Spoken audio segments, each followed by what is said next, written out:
মাদারীপুর ১ আসনে বিএনপির মনোনীত প্রার্থী নাদিরা আক্তারের নির্বাচনী উঠান বৈঠকে আওয়ামী লীগ ও অঙ্গ সংগঠনের শীর্ষ নেতাদের উপস্থিতি এবং যুবলীগ নেতার জয় বাংলা জয় বঙ্গবন্ধু স্লোগান ঘিরে রাজনৈতিক চাঞ্চল্য সৃষ্টি হয়েছে।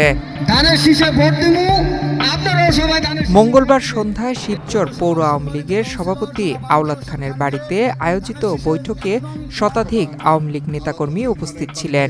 অভিযোগ রয়েছে, উপস্থিত অনেকের বিরুদ্ধে বৈষম্য বিরোধী ছাত্র আন্দোলনে হামলা ও হত্যার মামলা রয়েছে। এক্সট্রিম মশার কয়েল প্ল্যান্ট ফাইবার দিয়ে তৈরি, তাই সহজে ভাঙে না, সুগন্ধিযুক্ত ও নিরবিচ্ছিন্নভাবে জ্বলে। ডেঙ্গু, চিকুনগুনিয়া বাহি সহ যে কোনো মশার বিরুদ্ধে দেয় এক্সট্রিম সুরক্ষা। এক পর্যায়ে শিবচর পৌর যুবলীগের সভাপতি আক্তার খান বিএনপি প্রার্থীর পক্ষে ভোট চেয়ে জয় বাংলা স্লোগান দেন। এতে পরিবেশ উত্তপ্ত হয়ে ওঠে। ঘটনায় বিএনপির তৃণমূলে অস্বস্তি দেখা দিয়েছে।